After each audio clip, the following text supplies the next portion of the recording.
Assalamualaikum dan salam sejahtera kepada bangsa Nika-Nika. Hari ini kita nak bercerita tentang jenama kereta British yang telah kecundang. My name is Bond. Japa Bond. Jangan lupa yang belum subscribe dengan tekan like tu, tekan sekarang.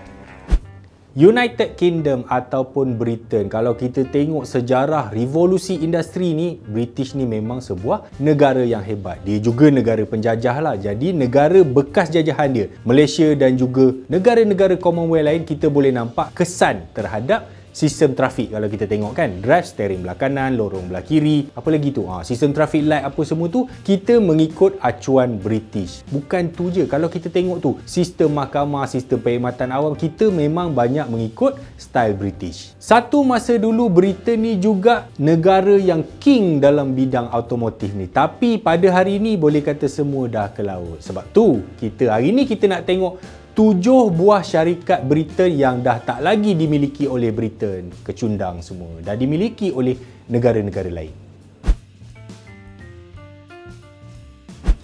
Vauxhall, syarikat ini diasaskan oleh Alexander Wilson pada tahun bila tu? 1857. Asalnya syarikat ni dia buat enjin kapal dan juga pam air.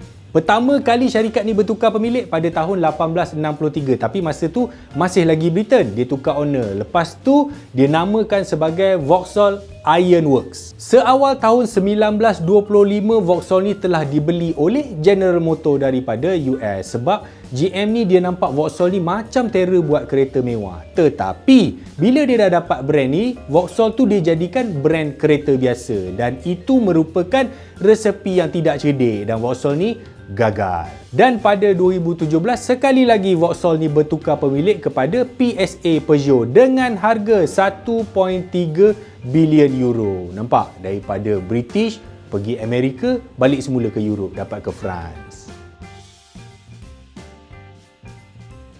Mini ni kalau kita nak tengok sejarah dia memang panjang, tetapi biasanya orang tengok sejarah Mini ni start daripada penubuhan British Motor Corporation pada 1952, yang mana dalam tu ada Morris dan juga Austin. Pada 1996, BMW Group telah membeli sub-brand Mini, iaitu Mini dan juga Rover. Tetapi BMW ni dia bijak. 1999 dia kata Mini je lah, Rover ni macam tak boleh belah. Dia pun jual Rover. Dan BMW ni dia memang sayang betul dengan Mini. Dia memang fokus, dia develop, dia keluarkan banyak duit untuk membangunkan Mini generasi baru. Dan resepi ini memang berjaya sebab Mini generasi baru tu dia dapat Car of the Year dekat Amerika pada 2003. Lepas tu dia dapat Car of the Year di Germany pada 2006. Sebanyak 2.5 juta kereta Mini moden telah dijual pada tahun 2012. Nampak? Sebenarnya orang Jerman ni memang bijak tau dalam bidang otomotif ni. Dia berniaga apa pun mesti laku. Patut orang mentakap kena belajar dengan dia. Rolls-Royce Motor Cars Limited ni pada awalnya dimiliki oleh konglomerat kejuruteraan terbesar di British, iaitu Vickers PLC. Tetapi pada 1998, Vickers telah menjual paten rekaan kenderaan, kilang pembuatan, logo Spirit of Ecstasy dan juga rekaan grill depan Rolls-Royce tu. Kenapa dia jual? Sebab dia dah boring dalam industri otomotif dan dia jual kepada Volkswagen Group pada harga 430 juta pound. Wih, mahal. Tapi sebenarnya jenama Rolls-Royce dan juga logo RR tu dimiliki oleh syarikat lain, iaitu Rolls-Royce PLC. Yang ini syarikat yang buat tu enjin kapal terbang Rolls-Royce kan. Yang ini dijual kepada BMW. BMW ni punyalah bijak dia berniaga. Dia beli tu tahu berapa? 40 juta je.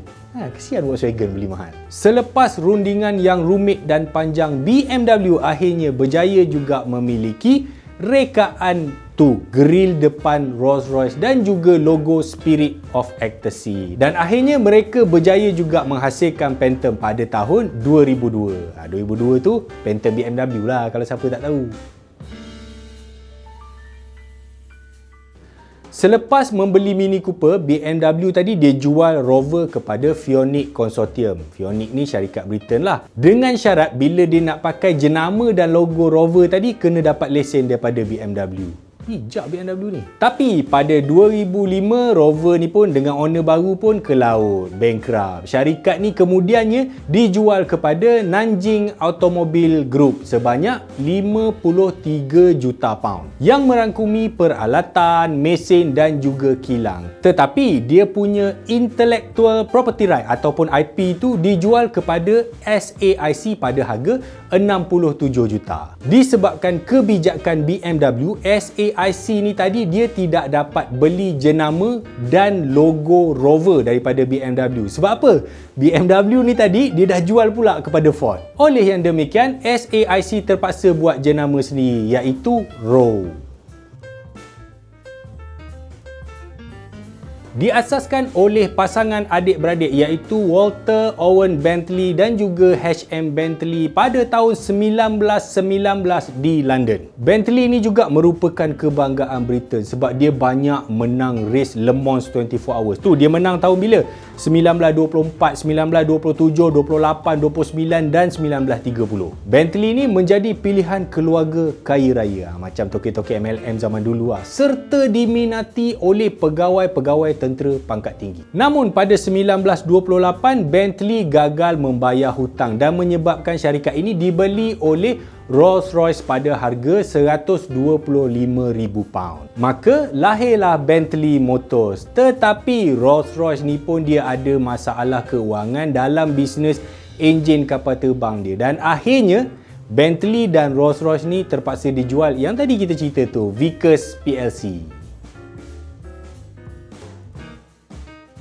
Berasal daripada Petaling Jaya iaitu Lotus Curry House. Okey, tipu. Lotus ni diasaskan oleh Colin Chapman pada tahun 1948. Lotus ni memang banyak terlibat dalam perlumbaan, termasuklah perlumbaan paling susah iaitu F1. Lotus ni juga banyak kali dah ni bertukar tangan sana sini. Pernah dimiliki oleh General Motors, kemudian berpindah kepada Bugatti dan pada 1996 berpindah kepada Proton. Ya, Proton memiliki Lotus ni lama jugalah. Dan pada 2-3 tahun lepas lah, Proton jual pula kepada Geely. Tetapi dia jual tu 51% saja. 49% masih lagi dimiliki oleh Etika Automotive, Malaysia punya. Yang ini dia pening sikit. Okey. Sebenarnya awalnya Jaguar ni telah dijual kepada Ford pada tahun 1989. Pada 1999 jenama Jaguar ni Ford dia dah positionkan sebagai jenama premium. Tapi Ford ni dia nak jimat. Ford dia pakai enjin, transmission, platform semua daripada Ford. Cuma rekaan luar saja daripada Jaguar. Apa hasil dia? Hasil dia image premium Jaguar tadi lama kelamaan semakin terhakis. Dan pada tahun 2000, walaupun Jaguar dia ada tu, tak adalah boleh pergi sangat. Dia pergi beli pula Land Rover daripada BMW. Ini bermulanya masalah lagi satu. Kalau Jaguar yang dia ada tu tak boleh belah, dia ambil pula Land Rover, 2 kali tak boleh belah. Dua-dua pun bungkus. Dan pada 2008, Jaguar Land Rover telah dijual kepada Tata Group. Berapa harga dia jual? 1.7 bilion pound. Dan semasa penjualan ni juga, Ford dia bagi free lagi 2 company, iaitu Lancaster dan juga Daimler. Wih, macam pasar malam pula Beli 2 free 2. Okey, itulah tadi sedikit sebanyak tentang sejarah automotif British. Dulu terror, sekarang apa pun tak ada. Semua syarikat dia dimiliki oleh syarikat negara luar. Tapi itulah dia, meniaga memang macam tu. Kalau rasa kita tak boleh nak fight, tak boleh nak bersaing, kita kena cari partner ataupun terpaksa jual saham ataupun terpaksa jual syarikat. Dia tak ada istilah patriotik sebenarnya. Meniaga ni, jual kereta ni, dia produk, dia sama macam kita jual produk lain macam kicap ke, Maggi ke, pasu bunga ke kan. Kalau kita dah tak boleh nak menjual, kita kena... Excuse me, Mr. Japabon. Yes, Mr. Jason. I'm here to buy your company. I heard you want to sell it. Yes, Curry Automotive. Yeah, your Curry Automotive. I want to rebadge to make it a Papadom vehicle tag. Sudah merepek lah. Sudah subscribe lah.